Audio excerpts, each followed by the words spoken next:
विधि time इसके लिए धन्यवाद।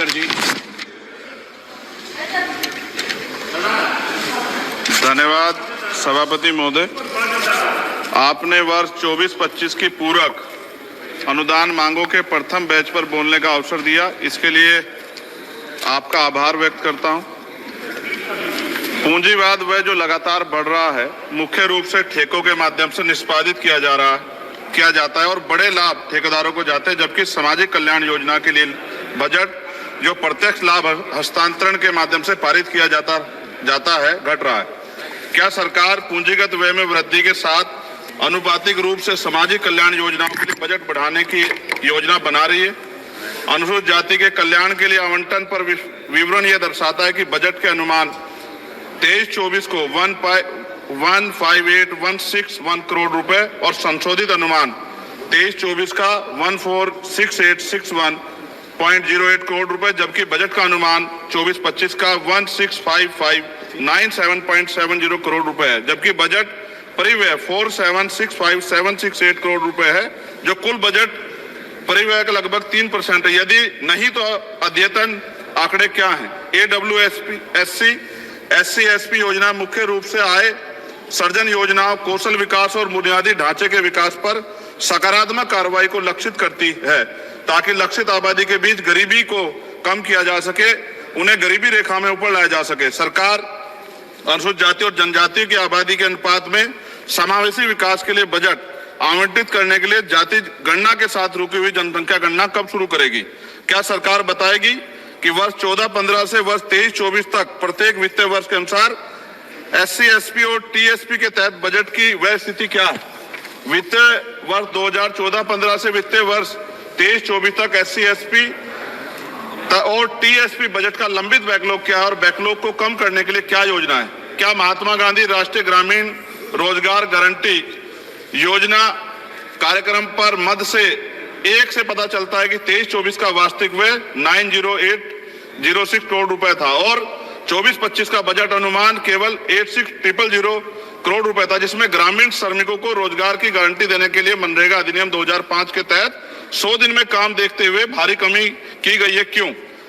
13.07 करोड़ सक्रिय श्रमिकों को दर्शाता है, जबकि बजट आवंटन 92.56 करोड़ 2024-25 में व्यक्तिगत दिवस सर्जित किए गए, यानी कि अब तक 7 दिन का रोजगार सर्जित किया गया। शायद G20 शिखर सम्मेलन दिनांक 7 फरवरी 2024 के वक्तव्य में संशोधित अनुमान के 74524.29 करोड़ रुपए की खर्च के संकेत दिया गया, जो बदल सकता है।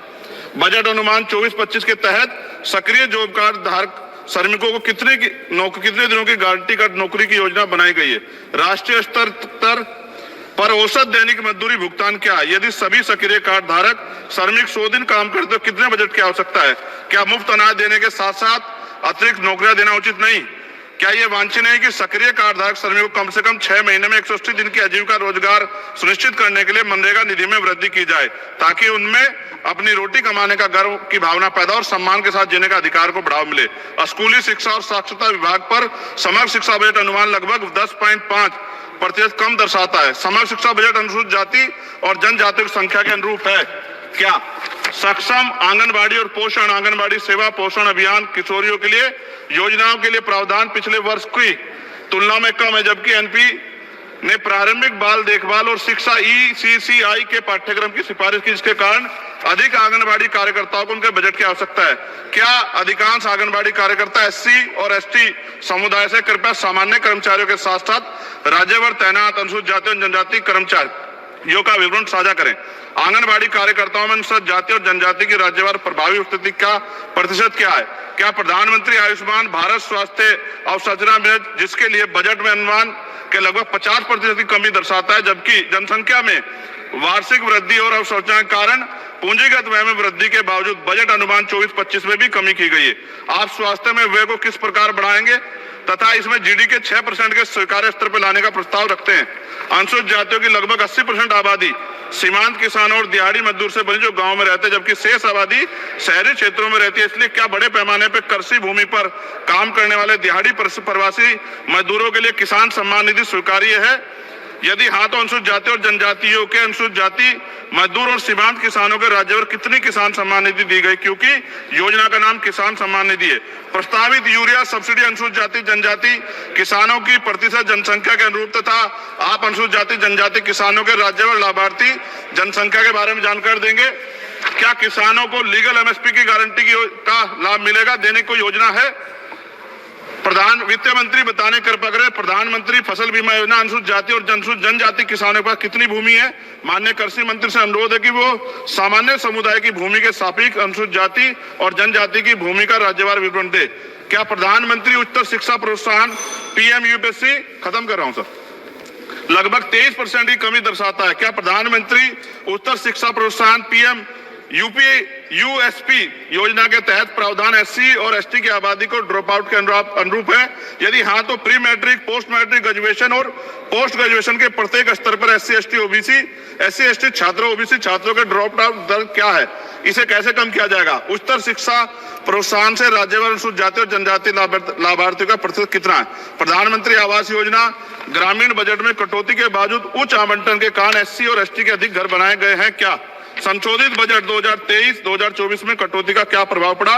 वर्ष 23-24 और 2023-24 के राज्यभर 22-23 और 23-24 के राज्यभर एससी एसटी समुदाय के साथ सामान्य समुदाय कितने घर दिए गए? सरकार द्वारा एससी एसटी और सामान्य समुदाय के राज्यभर कितने घर आवंटित हैं? क्या सरकार एससी और एसटी उम्मीदवारों की आवंटित घर की सूची पते के साथ राज्यभर दे सकती है? और अंत में महोदय, सबसे ज्यादा जरूरी है एससी एसटी वर्गों ओबीसी वर्गों की जान की सुरक्षा। एनसीआरबी का डाटा कहता है कि इतनी महिलाओं पे रेप एससी एसटी की और हत्याएं होती हैं, आज भी जुल्म होता है और कहीं कोई सुनवाई नहीं है, ना राज्य सुनता है और केंद्र को, क्योंकि हम केंद्र से जुड़े हुए हैं, हम लोग केंद्र में कहते हैं तो वो राज्य के ऊपर छोड़ देते हैं। क्या दलित आदिवासियों पिछड़ों को मरने के लिए छोड़ दिया जाए? क्या उनके जीवन का कोई मोल नहीं है?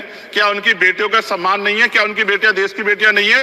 क्या उनकी माओ को अपने बच्चों की सुरक्षा की गारंटी मिलनी चाहिए, नहीं मिलनी चाहिए? जब बजट का तो सर तब कुछ करेंगे जब वो जिंदा रहेंगे।